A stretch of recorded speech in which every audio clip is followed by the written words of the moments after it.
ప్రియమైనటువంటి డిగ్రీ మొదటి సంవత్సరం విద్యార్థులకు విశ్వవిద్యాలయం యూట్యూబ్ ఛానల్ ద్వారా అందిస్తున్నటువంటి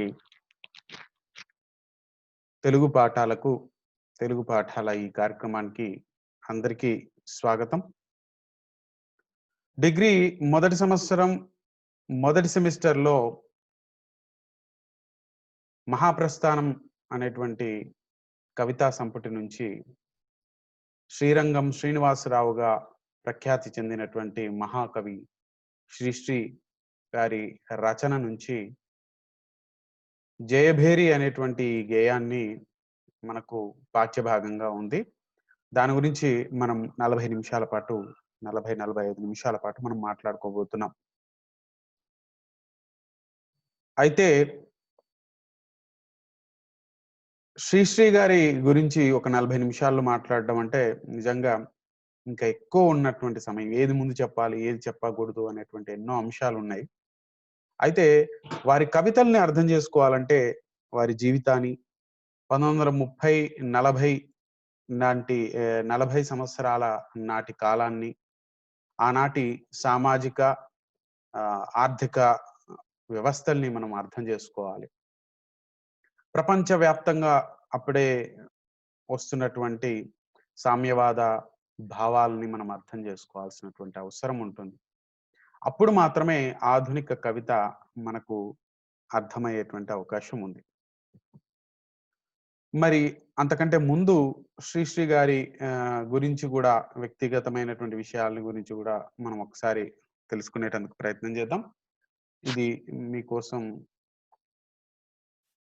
ఒక పీపీటీ ద్వారా మీకు అవి వివరించే ప్రయత్నం చేస్తాను. ఈ లోపుగా మీరందరూ కూడా మీ డిగ్రీ తెలుగు పాఠాలని వినడం కోసం మన విశ్వవిద్యాలయం అనేటువంటి యూట్యూబ్ ఛానల్ని సబ్స్క్రైబ్ చేయండి. మిగతా పిల్లలకు కూడా మీకు బాగుందనిపిస్తే, ఉపయుక్తమైంది అనిపిస్తే వాళ్ళకు కూడా తెలియజెప్పండి. మిగతా పిల్లల్ని కూడా తెలుసుకునేటందుకు ఒక అవకాశం ఇద్దాం. అయితే ఈ యూట్యూబ్ ఛానల్ ద్వారా మనం కేవలం జనరల్ తెలుగు పాఠాలతో మొదలెట్టాము. ఇప్పుడు తర్వాత ఆప్షనల్ తెలుగు, తర్వాత మిగతా సబ్జెక్టులకు సంబంధించినటువంటి విషయాల్ని కూడా ఉచితంగా దూర ప్రాంతాల్లో కళాశాలకు రాలేని పరిస్థితుల్లో ఉన్నటువంటి విద్యార్థులకు అందించే ప్రయత్నం మనం చేస్తున్నాం. విద్యార్థులారా, నేను ఎంకేఆర్ ప్రభుత్వ డిగ్రీ కళాశాల దేవరకొండలో అసిస్టెంట్ ప్రొఫెసర్ తెలుగు సహాయ ఆచార్యులుగా పనిచేస్తున్నాను. ఇది మన దూర విద్యా కేంద్రం విశ్వవిద్యాలయం అనేటువంటి యూట్యూబ్ ఛానల్ ద్వారా మహాకవి శ్రీశ్రీ గారి మంచి చిత్రం ఒకటి మీకు చూపిస్తున్నాను. చాలా మందికి ఎలాంటి పరిస్థితుల్లో ఉన్నామంటే, యుగకర్తలుగా వెలిగినటువంటి కవుల్ని కూడా మనం గుర్తించలేనటువంటి పరిస్థితుల్లో కొంతమంది విద్యార్థులు ఉంటున్నారు. కాబట్టి వారి చిత్రాన్ని, వారి గొంతుని మీకు ఈ సందర్భంగా అందించేటువంటి ప్రయత్నం చేస్తాను. ఇది మహాకవి శ్రీశ్రీ యొక్క చిత్రము. జయభేరి కవిత పాఠ్యభాగాన్ని రచయితగా వారిని పరిచయం చేయాల్సి వస్తే మనము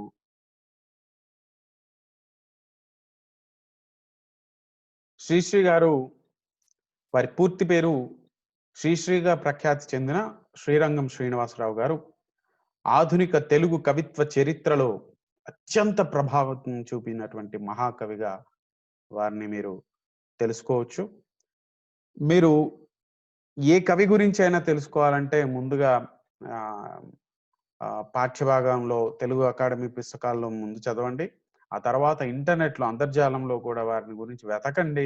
మంచి సమాచారం వస్తుంది, మంచి కవితలు వినొచ్చు, మంచి వీడియోలు చూడొచ్చు.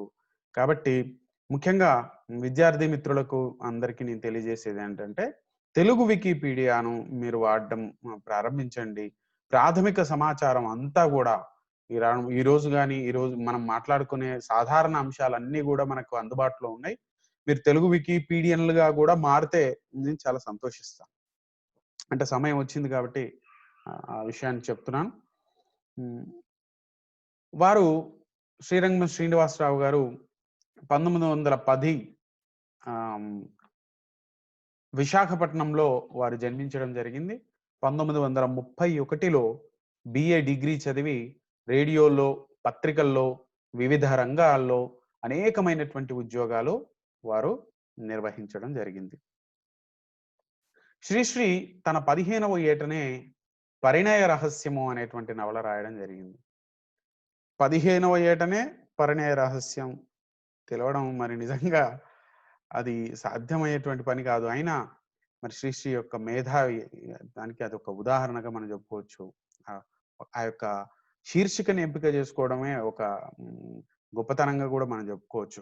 అయితే వారి కవిత్వ ప్రస్థానం అన్నది 14 సంవత్సరాల వయస్సులోనే 'ప్రభావ' అనేటువంటి పద్య కావ్యాన్ని విద్యార్థి దశలోనే వారు రాయడం జరిగింది.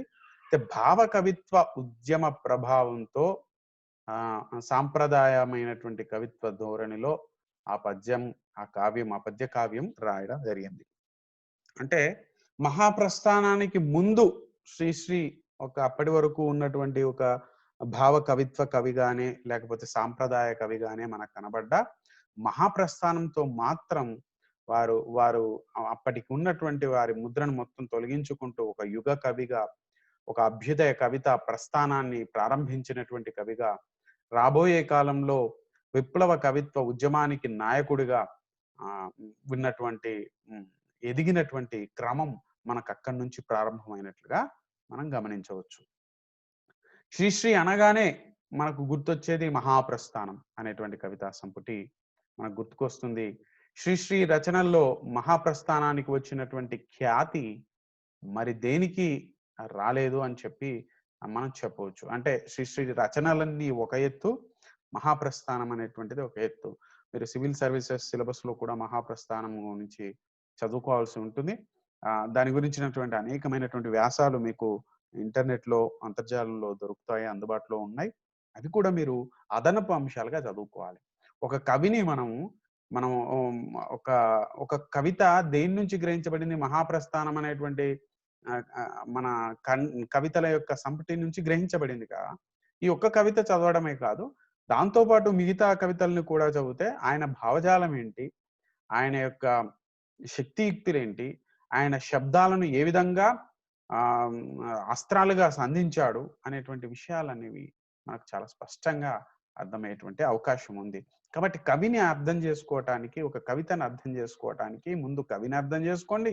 కవి కాలం నాటి పరిస్థితులను కూడా మనం అర్థం చేసుకుంటే, మనకు కవిత పూర్తిగా అవగాహనకొచ్చేటువంటి అవకాశం ఉంది. అందుకోసమనే ముఖ్యంగా ఈ కవిత కంటే కవిత నేపథ్యాన్ని మనం ఎక్కువగా అర్థం చేసుకోవాలి. కవిని గురించి అర్థం చేసుకోవాలి. ఆనాటి 1930, 40 ప్రాంతాలు, 40, 50 నాటి ప్రాంతాలు ఏ విధంగా ఉన్నాయి? అంతర్జాతీయ పరిణామాలు ఏ విధంగా జరుగుతున్నాయి? సామ్యవాదం ఏ విధంగా పుట్టుకొస్తుంది? అనేటువంటి కోణాల్ని కూడా మనం అర్థం చేసుకోవాల్సినటువంటి అవసరం ఉంది. మహాప్రస్థానం అనేటువంటి మన పుస్తకం పైన లోపలి పేజీల్లో మనకు కనబడేటువంటి చిత్రం ఇది. చాలా చక్కటి చిత్రం. ఇది మహాప్రస్థానం. మహాప్రస్థానం అనేక సార్లు ముద్రించబడినటువంటి ఆ పుస్తకం. మీకు దానికి సంబంధించినటువంటి అనేకమైనటువంటి రంగురంగుల చిత్రాలు మీకు కనబడతాయి. ఇదొకటి అందులో. ఇది మహాప్రస్థానం పుస్తకం. మహాప్రస్థానం అంటే ఏంటి? గొప్ప ప్రయాణం. ఎక్కడి నుంచి ఎక్కడికి ఈ ప్రయాణం? సామ్యవాద రాజ్యం వైపు, సమసమాజం వైపు, అందరికీ న్యాయం వైపు అదొక ఒక అందరి సామ్యవాద భావజాలాలు కలిగినటువంటి నాయకుల యొక్క కళ అది ఆ రాజ్యం. ఆ రాజ్యం వైపుగా ప్రయాణం చేయాలి. కమ్యూనిస్ట్ సామ్రాజ్యం స్థాపించబడాలి అనేటువంటి ఒక కోరికతో వారు ఉండడాని వల్లనే దానికి మహాప్రస్థానం అనేటువంటి కవిత పేరును, శీర్షికను తీసుకోవడం జరిగింది. ఇందులోని ప్రతి కవిత సాహిత్యాభిమానుల నోట వేమన పద్యంలాగా, వేమన పద్యం అయితే ఏ విధంగా అయితే ప్రాచుర్యం పొందిందో, పోతన పద్యము, వేమన పద్యం ఏ విధంగా ప్రాచుర్యం పొందాయో, మహాప్రస్థాన కవితలు కూడా ఆ విధంగా ప్రాచుర్యం పొందాయి. మీరు యూట్యూబ్‌లో కొడితే మహాప్రస్థానానికి సంబంధించిన కవితలే అనేకమైనటువంటి కవులు ఏ తెలుగు కవి యొక్క కవితలు కూడా అంత అంతగా యూట్యూబ్ వీడియోలు చేయబడలేదు అని అనిపించవచ్చు మీకు మహాప్రస్థానం యొక్క కవితలను చూస్తే. అభ్యుదయ కవితా ఉద్యమానికి దారి చూపినటువంటి కవిత సంపుటి ఇది మహాప్రస్థానం. విప్లవ కవిత్వ ఉద్యమానికి కూడా బీజాలు మహాప్రస్థానంలోనే మనకు కనబడతాయి. 1970 నాటికి పుట్టుకొచ్చినటువంటి విప్లవ కవిత్వానికి బీజాలు మాత్రం అక్కడే కనబడతాయని చెప్పి మనం చెప్పొచ్చు. శ్రీశ్రీ ఇవే కాకుండా ఖడ్గ సృష్టి, మరో ప్రస్థానం అనేటువంటి కవితా సంపుటాల్ని కూడా వారు రాయడం జరిగింది. వారు రాసినటువంటి అన్ని రచనల్ని కూడా మనం ఒకసారి ఏమేం రాశారని ఒకసారి తెలుసుకుందాం. సిరిసిరి మువ్వ అనేటువంటి శతకం కావచ్చు, లేకపోతే ప్రాస క్రీడలు, లిమరిక్కులు అనేటువంటి సిప్రాలి, 350లు అనేటువంటి రచనలను వారు వెలువరించడం జరిగింది.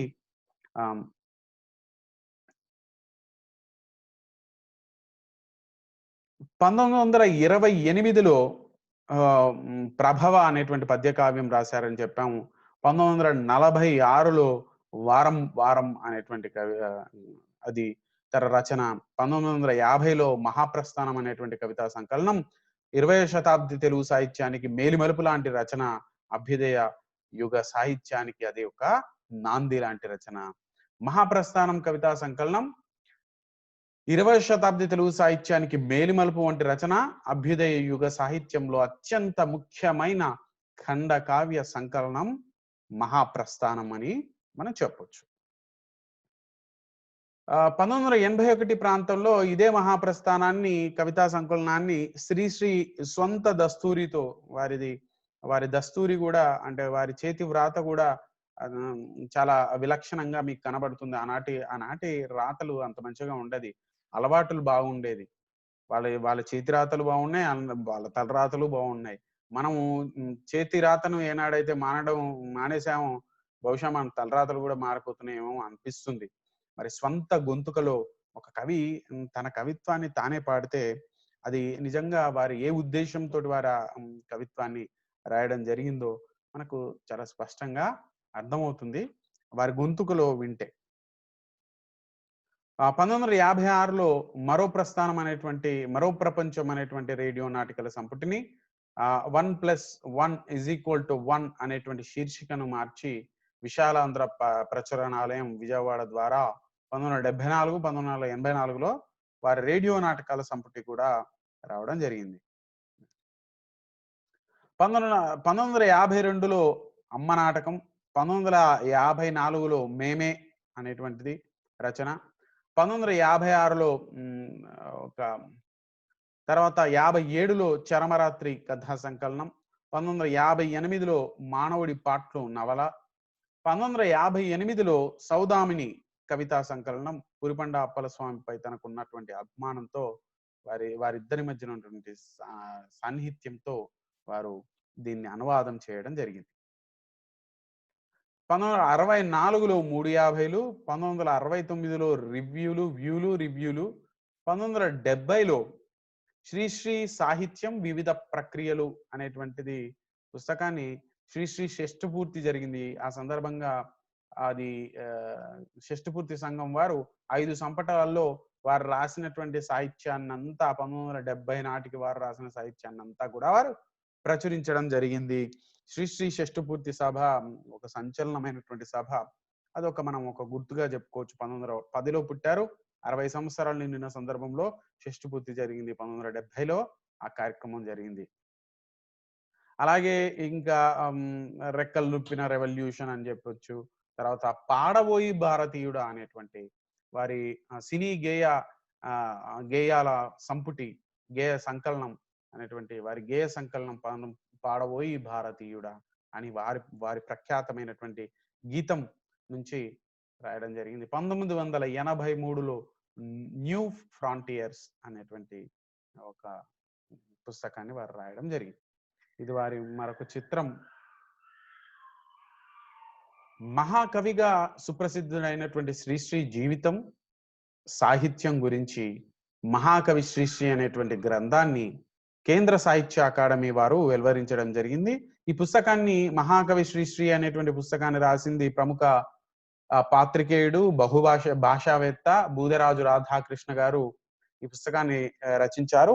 అయితే భారతీయ సాహిత్య నిర్మాతలు అని భారతదేశంలో గొప్పనైనటువంటి కవులు, రచయితలు, నాటకకర్తలు, సాహిత్యంలో పేరెన్నిక కలిగినటువంటి వారి అందరి యొక్క జీవితాల్ని, వారి యొక్క రచనల్ని, వారి యొక్క సాహిత్య సేవల్ని గుర్తు చేస్తూ భారతీయ సాహిత్య నిర్మాతలు అనేటువంటి పుస్తకాలు మీకు పబ్లికేషన్స్ డివిజన్ లో కూడా మీకు లభిస్తాయి. కేంద్ర సాహిత్య అకాడమీ వాళ్ళు దీన్ని ప్రింట్ చేయడం జరిగింది. అయితే 1999లో ఆంగ్లంలో రచించారు. తర్వాత బూదరాజు రాధాకృష్ణ గారే దీన్ని తెలుగులోకి తీసుకొని రావడం జరిగింది.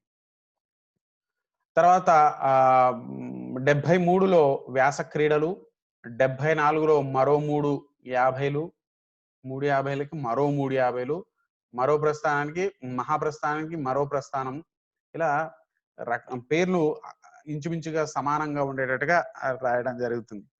1980లో వారి యాత్రా చరిత్ర చైనాకు సందర్శించినటువంటి సందర్భంలో వారి అనుభవాల గురించి వారు రాయడం జరిగింది. 1980లో మరో ప్రస్థానం అనేటువంటి కవితా సంకలనాన్ని వారు రాయడం జరిగింది.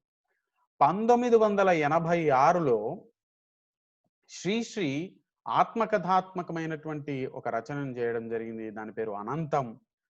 తనకు తోచిన విధంగా క్రమాతిక్రమణంతో అన్ఎడిటెడ్ రచనగా, అంటే దాన్ని సవరింపులు అటువంటివి ఏమీ లేకుండా అది ప్రచురింపబడింది.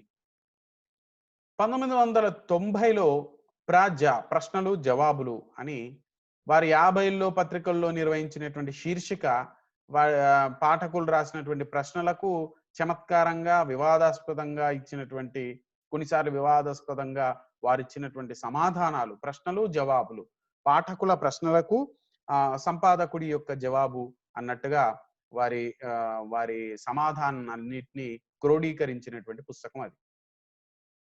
ఇక మనం ఖడ్గ సృష్టి గురించి కూడా మనం ప్రత్యేకంగా చెప్పుకోవాలి. ఖడ్గ సృష్టి అనేటువంటి కవితా సంకలనానికి వారి కేంద్ర సాహిత్య అకాడమీ అవార్డును వారు పొందడం జరిగింది. వారి ఒక పాటకు కూడా నంది అవార్డు వచ్చింది. ఒక సినిమా పాటకు వారికి నంది అవార్డు కూడా వచ్చిండే. దాన్ని ఒకసారి మనం గుర్తు చేసుకొని చెప్పాలి ఒకసారి. గురజాడను ఆధునిక కవిత్రయంలో ఒకటిగా వారు పోలుస్తూ వారు మంచి విమర్శను కూడా, వారు విమర్శ పుస్తకాన్ని కూడా మన గురజాడ పేరుతో వారు రాయడం జరిగింది. చరమరాత్రి అనేటువంటి కథల సంపుటి, రేడియో నాటకాలు, అనంతం, ఇది గుర్తుపెట్టుకోండి. చలనచిత్ర రంగంలో సినీ గీతాలను రాసినటువంటి రచయితగా చాలా స్థిరపడి ఆణిముత్యాల లాంటి మంచి మంచి పాటల్ని వారు రాయడం జరిగింది. వారు రాసినటువంటి అన్ని మంచి పాటల్లో తెలుగు వీరలేవరా దీక్షభూని సాగరా అనేటువంటి అల్లూరి సీతారామరాజు చిత్రంలో, అప్పటికి మొట్టమొదటి స్కోప్ చిత్రం అనుకుంటా, కలర్ చిత్రం అనుకుంటా. అలాగే కృష్ణ, నట కిరీటి కృష్ణ నటించి నిర్మించినటువంటి చిత్రం, మంచి హిట్ చిత్రం. దాంట్లో దాని హిట్ కి కారణం ఇదే. అన్నంతగా పాపులర్ అయినటువంటి, ప్రాచుర్యం పొందినటువంటి పాట తెలుగు వీరలేవరా దీక్షభూని సాగరా. దీని మీద ఎన్ని పేరడీలు కూడా వచ్చాయి. అంటే దాని యొక్క ప్రాచుర్యాన్ని బట్టి పేరడి కూడా వస్తుంది. ఉత్తమ గీత రచయితగా అవార్డును కూడా దీనికి పొందడం జరిగింది. ఇది చూడండి. మరో ప్రపంచం మరో ప్రపంచం మరో ప్రపంచం పిలిచింది, పదండి ముందుకు పదండి తోసుకు పోదాం పోదాం పై పైకి, పదండి ముందుకు పదండి అని ఉవ్వెత్తున లేచి సింహంలో గర్జించినటువంటి కవి మహాకవి శ్రీశ్రీ. వారికి సోవియట్ ల్యాండ్ నెహ్రూ అవార్డు కూడా లభించింది. ఇప్పుడు మనం జాతీయ ఉత్తమ గీత రచయితగా వచ్చింది, నంది అవార్డు వచ్చింది, తర్వాత సోవియట్ ల్యాండ్ నెహ్రూ అవార్డు వచ్చింది, కేంద్ర సాహిత్య అకాడమీ అవార్డు ఖడ్గ సృష్టికి వచ్చింది. అసలు అవార్డులకే అందనటువంటి గొప్ప పేరు మహాప్రస్థానానికి వచ్చింది. ఇలా ఒక యుగకర్తగా వారు నిండిపోయినటువంటి మన మనసున మనసై అనేటువంటి పాట ఆలుమొగల సంబంధించినటువంటి వాళ్ళ మధ్యన ఉండాల్సినటువంటి ప్రేమకు సంబంధించి డాక్టర్ చక్రవర్తి అనేటువంటి చిత్రంలో. అలాగే నా హృదయంలో నిదురించే చెలి కలలలోని ఇది ఇది ఇది ఈ పాట. తర్వాత తెలుగు వీరలేవరా దీక్షభూని సాగరా పాడబోయి భారతీయుడా. మనం ప్రతి ఆగస్టు 15 లాంటి సందర్భాల్లో జాతీయ పండుగల సందర్భంలో వినేటువంటి పాట పాడబోయి భారతీయుడా అనేటువంటి పాట వీరు రాసింది. ఇంకా మనం పాడకుండా ఎలా ఉంటాం? తప్పకుండా పాడతాం. అలాగే అభ్యుదయ రచయితల సంఘం, విప్లవ రచయితల సంఘం రెండిటికి కూడా వారు ఒకదాని తర్వాత ఒకటి వారు అధ్యక్షులుగా ఉండడం, పనిచేయడం జరిగింది. వారి మరొక చిత్రం ఇది. శ్రీశ్రీ గొప్ప ప్రయోగవాద కవి. వస్తువుతో పాటు శిల్ప రహస్యం ఎరిగినటువంటి ప్రతిభాశాలి. అంటే వస్తువు అంటే అప్పటి వరకు కవితల్లో ఏమైనా రాజులు, రాణులు, లేకపోతే సౌందర్య వర్ణన, రకరకాల వర్ణన, సమాజం అనేటువంటి కవుల వస్తువులను, లేదా సమాజంలో సామాన్యుడు అతి సామాన్యుని యొక్క జీవన చిత్రాన్ని చిత్రించేటువంటి కవులు చాలా తక్కువ మంది కవులు ఉన్నారు. అలాంటి వస్తువులను స్వీకరించడమే కాదు, వాటిని ఒక అద్భుతమైనటువంటి టెక్నిక్ అంటే శిల్పం, వారిని మలచినటువంటి తీరు, కవితగా మలిచినటువంటి తీరు కూడా ఒక అద్భుతమని మనం చెప్పవచ్చు. కొత్త పదబంధాలతో, వినూత్నమైనటువంటి అభివ్యక్తితో, అంతకుముందు ఎవరు చెప్పనటువంటి కొత్త రీతిలో, అలంకారాల వైచిత్రితో, అద్భుతమైనటువంటి ప్రతీకలు అంటే మనకి పదం వినగానే ఏదో ఒకటి గుర్తొచ్చేలాగా మంచిగా ఒక ప్రతీకలతోటి వచన కవితలు, శబ్ద సౌందర్యాన్ని, భావ వైదుష్యాన్ని నింపి సామాజిక చైతన్యాన్ని సాధించినటువంటి ప్రయోజనాత్మక కవిత సారథి శ్రీశ్రీ అని మనం చెప్పొచ్చు. ఈ వాక్యంలో ప్రతి పదాన్ని మీరు అర్థం చేసుకోండి. మీరు శ్రీశ్రీ గురించి ఎక్కడ ఉపోద్ఘాతం రాసినా తప్పకుండా రాయాల్సినటువంటి మాటలు ఇవి. కొత్త పదబంధాలతో, వినూత్నమైనటువంటి అభివ్యక్తితో, అలంకార వైచిత్రితో, అద్భుతమైనటువంటి ప్రతీకలతో వచన కవితలు, ఆయన రాసినటువంటి వచన కవితలు శబ్ద సౌందర్యాన్ని, భావ వైదుష్యాన్ని నింపి సామాజిక చైతన్యం సాధించినటువంటి కవి, ప్రయోజనాత్మక కవిత సారథి శ్రీశ్రీ అని మనం చెప్పొచ్చు. కవిత్వం ఒక తీరని దాహంగా బతికినటువంటి శ్రీశ్రీ, ఆయన కవిత్వం ఒక తీరని దాహం అన్నాడు. నిజంగా ఎంత గొప్ప నిర్వచనం. కవిత్వం ఒక తీరని దాహం అని అలా బతికినటువంటి శ్రీశ్రీ 1983 జూన్ 15న కనిపించని తీరాలకు వెళ్ళిపోయాడు. ఆయన ఎక్కడికి వెళ్ళినా కవిత రూపంలో ఆయన బ్రతికే ఉన్నాడు, చైతన్యం రూపంలో బతికే ఉన్నాడు, విప్లవం రూపంలో బతికే ఉన్నాడు, మనకెప్పటికీ స్ఫూర్తి నింపుతూనే ఉన్నాడు అని చెప్పి మనం చెప్పొచ్చు. వారి ప్రసిద్ధమైనటువంటి ఒక కవిత, నేను ఇది చెప్పకుండా మనం ఉండలేకపోతున్నాం. చూడండి, ఏ దేశ చరిత్ర చూసినా ఏమున్నది గర్వకారణం, నరజాతి చరిత్ర సమస్తం పరపీడన పరాయణత్వం, బలవంతులు దుర్బల జాతిని బానిసలుగా కావించారు, నరహంతలు దరాధిపతులై చరిత్రలో ప్రసిద్ధికెక్కిరి. ఇది వర్గ సంఘర్షణను చిత్రించి అభ్యుదయ కవిత్వానికి ఒక మేనిఫెస్టో అన్నట్టుగా ఒక మంచి కవితను వారు రాయడం జరిగింది. పరస్పరం సంఘర్షించిన శక్తులలో చరిత్ర పుట్టెను. చరిత్రకు ఇంతకంటే అద్భుతమైన నిర్వచనం ఇచ్చిన వాళ్ళు ఎవరు ఉన్నట్టుగా నాకు కనబడదు. పరస్పరం సంఘర్షించిన శక్తులలో చరిత్ర పుట్టెను. ఇంత సంక్షిప్తంగా ఏకవాక్యంలో అద్భుతమైనటువంటి నిర్వచనం ఇచ్చినటువంటి వ్యక్తి మన శ్రీశ్రీ. చిరకాలం జరిగిన మోసం, బలవంతుల దౌర్జన్యాలు, ధనవంతుల పన్నాగాలు ఇంకానా ఇకపై సాగవు.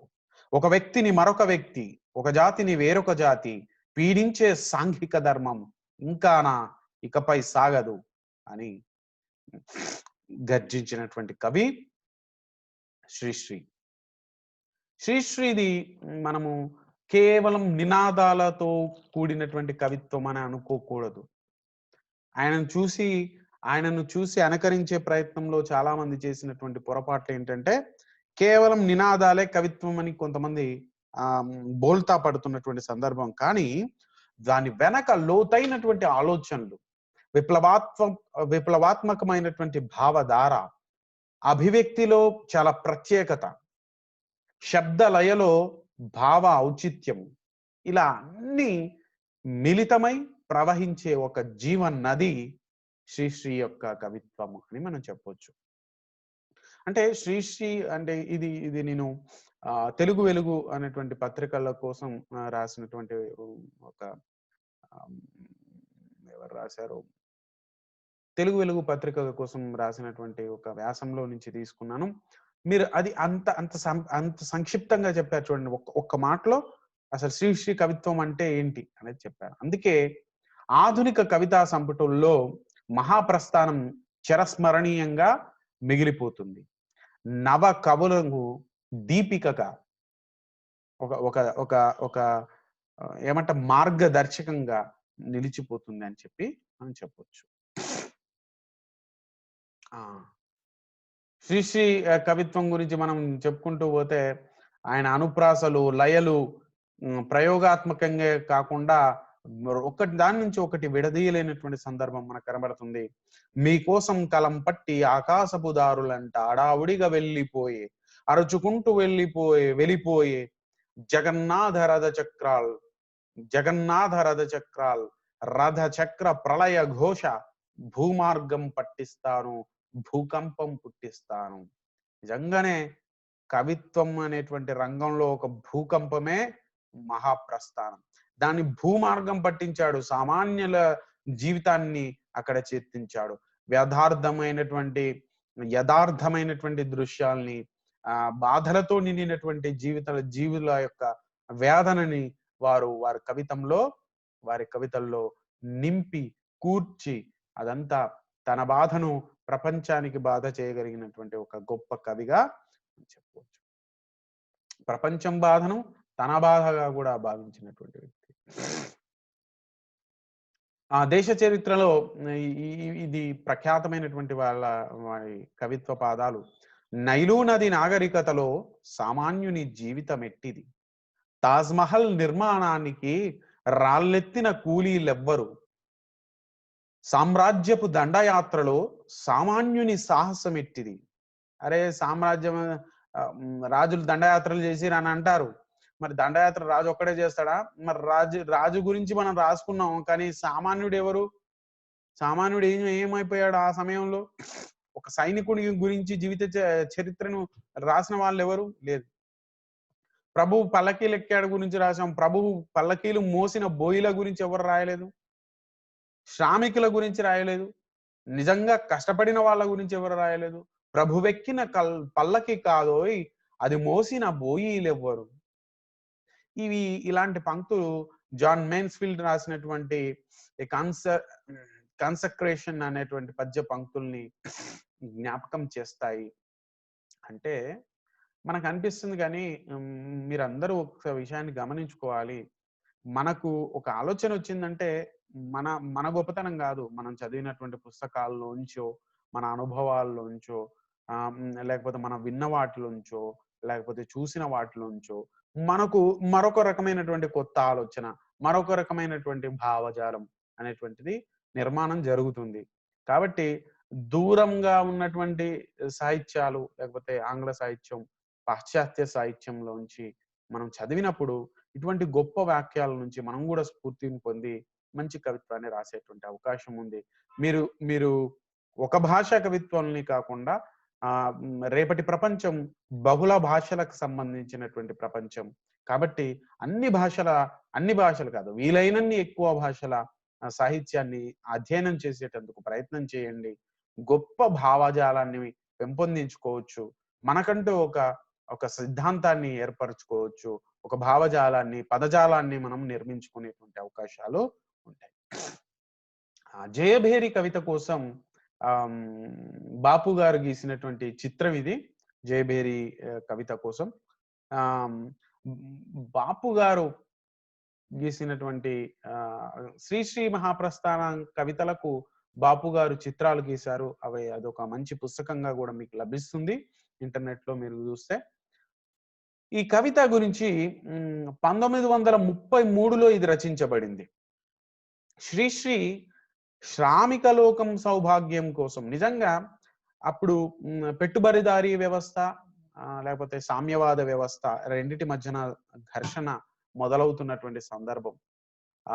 మేనేజ్మెంట్ సైన్స్ అనేది నిర్వహణ శాస్త్రం అనేటువంటిది ఉద్భవించి శ్రామికుణ్ణి కేవలం ఒక యంత్రం లాగా, ఒక మానవుడికి ఎటువంటి అనుభూతులు లేనటువంటి ఒక వ్యక్తిలాగా కూడా చూడకుండా ఒక యంత్రం లాగానే చూస్తూ శ్రమను దోపిడీ చేసుకుంటున్నటువంటి సందర్భంలో ఆనాటి నేపథ్యం నుంచి శ్రీశ్రీ శ్రామిక లోకం సౌభాగ్యం కోసం, కార్మికుల కళ్యాణం కోసం మానవతా హృదయంతో ఉద్యమావేశమైనటువంటి ఉద్యమావేశ స్ఫూర్తితో చేసినటువంటి రచన ఇది జయభేరి. ఇది ఎవరి జయం? శ్రామికునికి జయం. ఇది సామ్యవాద ప్రపంచానికి, భావజాలానికి ఒక జయం అని చెప్పొచ్చు. ఆ యొక్క భేరి, ఆ యొక్క నాదం వీరి కవితలో కూడా మనకు ధ్వనిస్తుంది. జయభేరి కవిత కవి లక్ష్యానికి అనుగుణంగా ఒక మార్చ్ ఫాస్ట్ గీతం లాగా, ఒక సైనికుడు కవాతు చేస్తుంటే సైనికులు కవాతు చేస్తూ కదులుతున్న సందర్భంలో ఉండేటువంటి ఒక ఆవేశం, ఒక వాళ్ళ యొక్క కదం తొక్కేటువంటి శబ్దం మనకు ఈ కవితలో కూడా కనబడుతుంది. కవితలోని లయ నేను సైతం అనేటువంటి మాటల పునరుక్తి. నేను సైతం పదే పదే మాటను పునరుక్తి చేస్తున్నారు అంటే అర్థం ఏంటి అంటే దాన్ని బలంగా నొక్కి చెప్తున్నాడు అని చెప్పి అది అర్థం. అది పఠితలో పఠితలో ఒక భావావేశాన్ని కలిగిస్తుంది. ఒకే విషయాన్ని ఒకే మాటను పునరుక్తి చేస్తూ మళ్ళీ మళ్ళీ చెప్తున్నాడు అని అంటే దాని అర్థం ఏంటి? దాన్ని నొక్కి చెప్తున్నాడు. దాన్ని మీరు జ్ఞాపకం చేసుకోవాలి. బలమైనటువంటి ముద్ర పాఠకుల మీద ఉంచేటువంటి ప్రయత్నం వారు చేస్తారు. కవితలోని వైయుక్తమైనటువంటి కవిత్వంలో మీకు కనిపించేటువంటి నేను అనేటువంటిది వైయక్తికమైనటువంటి నేను కాదు. అది సామాజికత గల నేను అని అర్థం చేసుకోవాలి. వ్యక్తికి బహువచనం శక్తి అని నిర్వచించినటువంటి శ్రీశ్రీ సామూహిక చైతన్యానికి ప్రతీకగా, ఇక నేను అంటే శ్రీశ్రీ కాదండి. నేను అంటే ఒక సమాజంలోని ఒక చైతన్యానికి ప్రతీక. ఎవరు చైతన్యవంతులైతే వారే ఆ నేను అన్నట్టుగా శ్రీశ్రీ గారు ఈ నేను అనేటువంటి పదాలను ఉపయోగించాడు. అలాగే మీరు గమనిస్తే సమిధ, ఆహుతి అనేటువంటి పదాలు మీకు కనబడతాయి. ఇవి సంప్రదాయ మార్గంలో మనం తీసుకోకూడదు. సమిధ అంటే సమిధ అని, ఆహుతి అంటే ఆహుతి అనే అర్థంలో తీసుకోవాలి. ఒక్క ఉన్నతమైనటువంటి ఆశయం కోసం తనని తాను సమర్పించుకోవడం, నిస్వార్థంగా ఒక లక్ష్యం కోసం అంకితం అవ్వడం అనేటువంటి అర్థంలో తీసుకోవాలి. నేను సమిధాన్ని ఒక్కటి ఆహుతించానంటే తీసుకెళ్లి సమిధ పెట్టాను అనే అర్థం కాదు. ఒక లక్ష్యం కోసం నా జీవితాన్ని అంకితం చేశాను అని. మీరు మీరు మీరు మీకు నచ్చకపోయినా ఒక లక్ష్యం కోసం జీవితాన్ని త్యాగం పెడుతున్నటువంటి మహనీయమైనటువంటి వ్యక్తులను మనం తప్పకుండా ఆదర్శంగా తీసుకోవాల్సినటువంటి అవసరం ఉంది. జీవితం అంతా ఒక లక్ష్యం కోసం అంకిత భావంతో పనిచేస్తున్నారు అంటే వారు దాన్ని ఎంతగా నమ్మారు, ఎంతగా అంకిత భావాన్ని ప్రదర్శించారు అనేటువంటి విషయాన్ని మనం అర్థం చేసుకోవాల్సి ఉంటుంది. ప్రస్తుత పాఠ్యభాగం మహాప్రస్థానం అనేటువంటి కవితా సంపుటి నుంచి గ్రహించబడింది. అంటే నేను చాలా ఎక్కువ రచనల గురించి దాని గురించి ఎక్కువ చెప్పినట్టు మీకు అనిపిస్తుండొచ్చు. కన్ఫ్యూజ్ కాకండి. మహాప్రస్థానం అనేటువంటి కవితా సంపుటం నుంచి ఇది గ్రహించబడింది. ఇది 1933లో రాశారు అని చెప్పాం మనం. అయితే ఇక్కడ వారి కవితను వారే పాడితే ఎలా ఉంటుందో ఒకసారి మనం చూద్దాం. 1 నిమిషం వీడియో ఇది.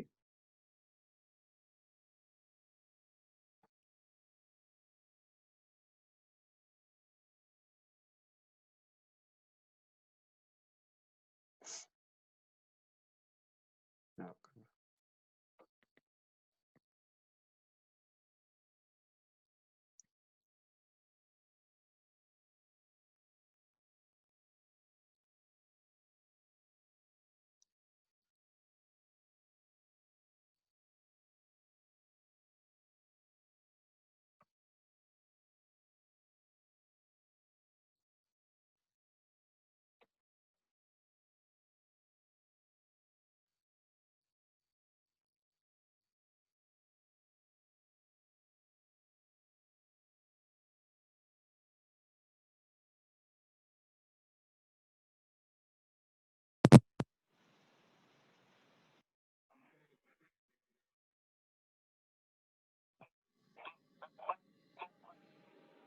వానలు నడచి పేటలు గడచి కోటలన్నిటిని దాటని పంచం పిలిచింది. పడండి ముందుకు పడక విసిరి తొమ్మిస్తుంది. మరో ప్రపంచం మరో ప్రపంచం మరో ప్రపంచం పిలిచింది. పడండి ముందుకు పడండి తోసుకు పోదాం పోదాం పై పై. కలం తొక్కుతూ పదం పాడుతూ హృదంతరాళం గర్జిస్తూ పదండి పోదాం కనబడలేదా మరో ప్రపంచపు జనపాదం.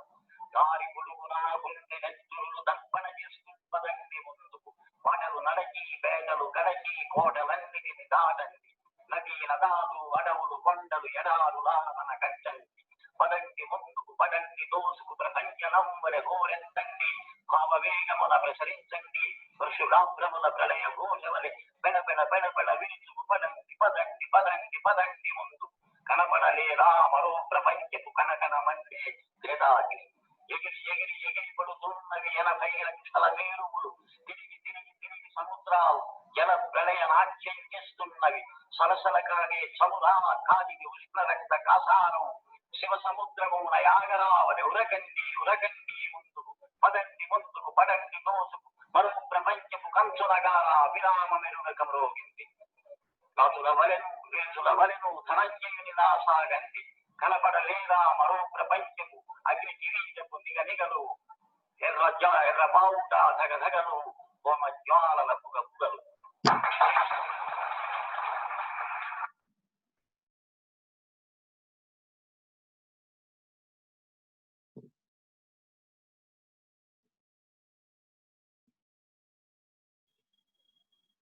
వారి జయభేరి అనేటువంటి కవితను మరొకసారి మనం విందాం.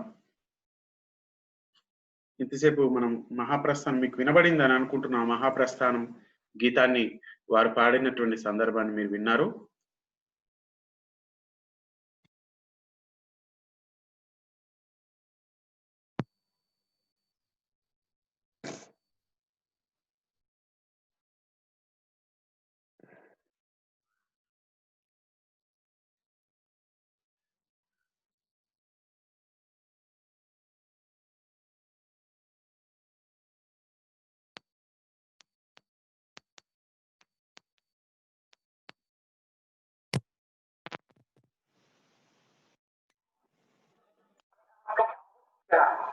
నేను సైతం విశ్వవిద్యాసులు నేను సైతం నేను సైతం ప్రపంచాత్మక సమిధమక్కటి ఆహుతించాను. నేను సైతం విశ్వవిద్యాసులోక్కటి ధారపోశాను. నేను సైతం భువన పోషకు వెళ్ళి దోశాను. ఎండకాలం మండినప్పుడు కఠినం మన కాగితో లేదా వానకాలం ముసలిరాగా నిలువు నిలువున నీరు కాలేదా. శీతకాలం కోత పెట్టగా పాడు కట్టి ఆట వేసి కేట వేశానే. నేను కన్నే విడిచిపోతే చంద్రగాత్తులు వానమప్పుడు మనసు సోనలు భూమి మీద నౌకాయి. నీటి నుండి పండించే రంగురంగుల చుక్కలన్నీ రాలి చిత్తులు కప్పుకుంటూ పేరిపోతాయి. పగలన్నీ పగిలిపోయి నిషేధాలు విశీర్ణుల్ని మహాప్రలయం జగన్ నిండా ప్రగల్భిస్తుంది. నేను కన్నీ ధాత్రి నిండా నిండిపోయి నాకు హుంగుత శిఖరాలే లోకమంతా దల్లారి ఆ ముహూర్తాలు ఆగమిస్తాయి. నేను సైతం ప్రపంచాబ్జపు తెల్లరేపే పల్లవిస్తా. నేను సైతం విశ్వవీణకు తండ్రినై మోక్షణలు పోతాను. నేను సైతం భువన భువనకు బావుతానై పైకి వేస్తాను. మీకు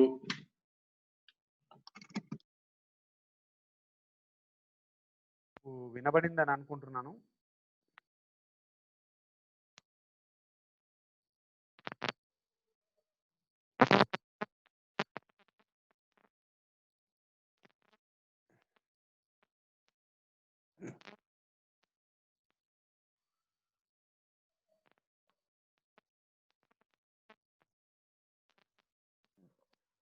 నేను సైతం భువనఘోషకు వెర్రి గొంతుకనిచ్చి మోశాను. నేను సైతం నేను సైతం ప్రపంచాగ్నికి సమిధనొక్కటి ఆహుతిచ్చాను. నేను సైతం విశ్వవృష్టికి అశ్రు ఒక్కటి ధారవోశాను. నేను సైతం భువన ఘోషకు ఎర్రి గొంతుక విచ్చి మోశాను. నేను సైతం భువన ఘోషకు ఎర్రి గొంతుకనిచ్చి మోశాను. ఎండాకాలం మండినప్పుడు గబ్బిలం వలె కాగిపోలేదా? వానకాలం ముసిరిరాగా నిలువున నీరు కాలేదా? శీతకాలం కోత పెట్టగా కొరడు కట్టి ఆకలేసి కేకలేశాని. నేనొక్కన్నే నిలిచిపోతే చండ్రగాల్పులు వానమబ్బులు మంచు సోనలు భూమి మీద భుగ్నమవుతాయి. నింగి నుంచి తొంగి చూసే రంగురంగుల చుక్కలన్నీ రాలి నెత్తురు కక్కుకుంటూ పేలిపోతాయి. పగళ్ళన్నీ పగిలిపోయి నిషీధాలు విషీర్నిల్లి మహాప్రళయం జగన్నిండా ప్రగల్భిస్తుంది. నేనొక్కన్నే దాత్రి నిండా నిండిపోయి నా కుహూరుత శీకరాలే లోకమంతా జల్లులాయే ఆ ముహూర్తాలు ఆగమిస్తాయి. నేను సైతం ప్రపంచాబ్జపు తెల్లరేకై పల్లవిస్తాను. నేను సైతం విశ్వ వీణకు తంత్రినై మూర్ఛనలు పోతాను. నేను సైతం భువన భవనపు బావుటానై పైకి లేస్తాను. ఇది అద్భుతమైనటువంటి పాట. దీనికి ఇదే పాటను మనము రుద్రవీణ సినిమా కోసం మన చిరంజీవి గారి నటించినటువంటి రుద్రవీణ సినిమాలో కూడా ఒక పాటలో వస్తుంది. అలాగే ఠాగూర్ చిత్రానికిలో కూడా ఈ పాట రాసినటువంటి అశోక్ తేజ గారు జాతీయ ఉత్తమ గీత రచయితగా కూడా అవార్డు పొందడం జరిగింది. దీంట్లో ఒక పల్లవిని మాత్రం తీసుకున్నారు, నేను సైతం అనేది. నేను అని చెప్పాడు. చైతన్యానికి ప్రతీక అయినటువంటి నేను భువన భవనపు బావుటానై పైకి లేస్తాను.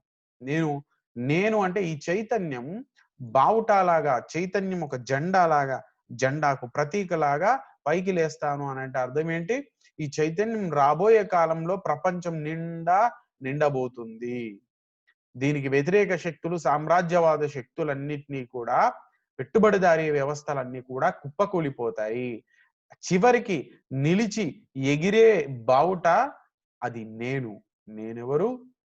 చైతన్యం, సామాజిక చైతన్యం, శ్రామిక చైతన్యం, ప్రపంచ కార్మికులు ఏకమైనటువంటి చైతన్యం ఆ నేను. ఇంకేమంటున్నాడు? విశ్వవీణ ప్రపంచవ్యాప్తంగా వస్తున్నటువంటి ఈ భావజాలంలో భారతీయుడినైనటువంటి నేను, శ్రామికుడినైన నేను కూడా భాగమైపోతాను. దానిలో తంత్రిలాగా మూర్ఛనలు పోతాను. నా వంతు పాత్ర నేను పోషిస్తాను అని చెప్పి ఆ చైతన్యం ఒక మంచి పాత్రను పోషించబోతుంది అని చెప్పి వారు చెప్తున్నారు.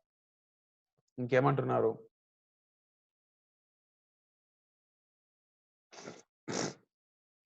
నేను సైతం ప్రపంచ అబ్జం అంటే ఒక తెల్ల తామరకు తెల్లరేకై పల్లవిస్తాను అని అంటే నేను దానికి ఒక సహాయం నేను చేస్తాను.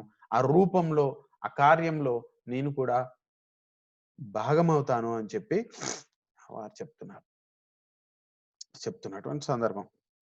నేనొక్కన్నే ధరిత్రి నిండా నిండిపోయి నా కుహూరిత శ్రీకరాలే లోకమంతా జల్లులాడే ముహూర్తాలే ఆగమిస్తాయి అనంటే ఈ చైతన్యం నేనొక్కడిని నాతో ప్రారంభమైనటువంటి చైతన్యం, నాతో అంటే ఎక్కడో ఒక చోట వెల్లివిరిసినటువంటి ఈ చైతన్యం ధరిత్రి నిండా నిండబోతుంది. ప్రపంచమంతా కమ్యూనిస్ట్ సామ్రాజ్యం రాబోతుంది, ఒక సామ్యవాద సామ్రాజ్యం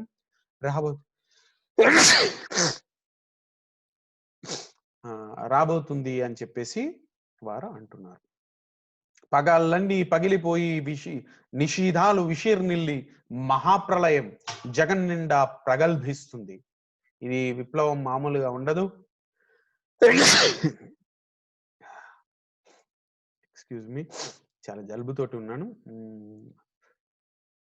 పగళ్ళన్నీ పగిలిపోయి నిషీధాలు విషీర్నిల్లి మహాప్రళయం, ఇది ఒక ప్రళయం లాగా, విప్లవం లాగా ఎంతోమంది సాంప్రదాయవాదులు లేదా సామ్రాజ్యవాదులు పెట్టుబడిదారుల గుండెల్లో పగుళ్ళు తీసుకొస్తుంది. అప్పటి వరకు ఉన్నటువంటి నిషేధాజ్ఞలన్నీ కూడా కొట్టుకొని పోతాయి. ఇది ఒక మహా ప్రళయం లాగా ముందుకు రాబోతుంది అని చెప్పి చెప్తున్నాడు. చీకట్లన్నీ తొలగిస్తుంది అని చెప్పి ఒక విప్లవం అనేటువంటి ఒక అగ్ని ప్రపంచమంతా నిండబోతుంది అని వారు చెప్తున్నారు. నింగి నుంచి తొంగి చూచే రంగురంగుల చుక్కలన్నీ రాలి నెత్తురు కక్కుకుంటూ పేలిపోతాయి. సామ్రాజ్యవాదులు ఆకాశాన్నంటే మేడల్లో ఉండి ధనవంతులుగా ఉండి కింద ఉన్నటువంటి శ్రామికుల్ని తాము ఎక్కడి నుంచి ఎదుక్కుంటూ వచ్చామో ఆ ప్రాంతాన్ని ఆ వాళ్ళను శ్రమను మరిచి ఆ సుఖం అనేటువంటి కొండల మీద ఉన్నటువంటి ఆ చుక్కలు స్టార్లు ఆ స్టార్లు అందరూ కూడా రాలిపోతారు నెత్తురు కక్కుకుంటూ. అందరూ సమానం అనేటువంటి పరిస్థితుల్లోకి వస్తారు అని చెప్పి వారు ఆశపడుతున్నారు. నేనొక్కడినే నిలిచిపోతే చంద్రగాల్పులు వానమబ్బులు సంచు సోనలు భూమి మీద భుగ్నమైపోతాయి. ఈ సామ్యవాదం అనేది ఆగిపోతే ప్రపంచమంతా ఆగిపోయినట్టుగా ఆగిపోతుంది. మరి నేనెవరిని? శ్రమజీవిని. ఈ శ్రమజీవి ఎలా? వానాకాలంలో వానలో తడిసిపోవాలి, ఎండాకాలంలో ఎండల్లో మండిపోవాలి, శీతాకాలంలో చలికి వణికిపోవాలి. వణికిపోతున్నా కూడా శ్రమజీవి పొద్దున్నే పాలేసేవాళ్ళు, పేపర్ వేసేవాడు చలికి లేవాలి. లేకపోతే రైతులైనటువంటి వాళ్ళు, శ్రామికులైనటువంటి వాళ్ళు కాలం ఏదైనా సరే, పరిస్థితులు ఏవైనా సరే వాళ్ళ కర్తవ్యాన్ని నిర్వహించి శ్రమజీవుల్లాగా ఉండి రైతులాగా, కార్మికుల్లాగా వారు కష్టపడి చెమటను చిందిస్తే వస్తువులను ఉత్పత్తి చేస్తే వాటి సేవల్ని మనం అనుభవించేటువంటి పరిస్థితి వస్తుంది. మరి కాబట్టి మరి అంత శ్రమజీవునికి అన్ని కష్టాలు పడిన వాడికి చైతన్యం రాకూడదా? వస్తుంది. అది ప్రపంచమంతా నిండబోతుంది అని చెప్పి చెప్తున్నారు. అలా నేను సైతం భువనఘోషకు ఈ ప్రపంచమంతా సామ్యవాదం అనేటువంటి రేడియో పాఠాలు మనం వింటున్నాం, రేడియోలో వార్తలు వింటున్నాం 1933 నాటికాటికి. అవి ప్రపంచమంతా వస్తున్నటువంటి సామ్యవాదంలో ఇంక్విలాబ్ జిందాబాద్ అనేటువంటి మాట, ప్రపంచ కార్మికులారా ఏకం కండి అనేటువంటి మార్క్స్, ఏంగిల్స్, మావో లాంటి అభ్యుదయవాదులు లేకపోతే వారి యొక్క భావజాలం, వారి యొక్క గొంతులో నేను కూడా వారి యొక్క నినాదాలని ఇస్తూ వెర్రి గొంతుకలాగా ఒక ఇంక్విలాబ్ జిందాబాద్ అంటూ నేను కూడా వారిలో కలుస్తాను అని చెప్పి నేను కూడా కొత్త విశ్వాన్ని సృష్టించడం కోసం నా యొక్క చెమటను, అశ్రువును, నా యొక్క కన్నీటిని నేను ధారపోస్తాను. కాస్త నేను కష్టపడతాను. చైతన్యం అనేటువంటి విప్లవం అనేటువంటి మార్గంలో నేను అనేటువంటి చైతన్యంతో ముందుకు వెళ్తాను అని చెప్పి వారంటూ ఉన్నారు. నేను సైతం ప్రపంచంలో విప్లవం అనేటువంటి ఒక అగ్ని వస్తుంది. దానికి నేను కూడా ఒక అంకిత భావం కలిగినటువంటి కార్యకర్తగా నేను పని చేస్తాను అని అర్థం. సమిధనొక్కటి ఆహుతిస్తాను అంటే సమిధ పట్టుకొని తిరగడం కాదు. ప్రపంచంలో విప్లవం అనేటువంటి ఒక గొప్ప పరిణామం సంభవిస్తుంది. దాంట్లో నేను కూడా భాగమవుతాను అని చెప్పి వారు తెలుపుతున్నటువంటి సందర్భం. మిత్రులారా, విద్యార్థి మిత్రులారా, మీరు వెంటనే మహాప్రస్థానం పుస్తకం కొనుక్కోండి, దానికి కవితలు చదవండి, లేదా ఇంటర్నెట్లో చదవండి ఫ్రీగా, లేకపోతే PDF పుస్తకాలు ఉన్నాయి అవి చేసుకొని చదవండి. మహాప్రస్థానం మొత్తం చదవండి. అప్పుడు కవి యుగకర్త శ్రీశ్రీని కాస్త అర్థం చేసుకునేటందుకు అవకాశం ఉంటుంది. ఇది చాలా చిన్న వీడియో, పరిస్థితి బాలేదు, అందుకోసం చేస్తున్నాను. నెక్స్ట్ మరొక మంచి వీడియో మహాకవి శ్రీశ్రీ గురించి మనం చేసుకుందాం. అంతవరకు సెలవు. మీరందరూ యూట్యూబ్ ఛానల్, మన విశ్వవిద్యాలయం యూట్యూబ్ ఛానల్ని చూస్తూ ఉంటారని ఆశిస్తున్నాను. Thank you.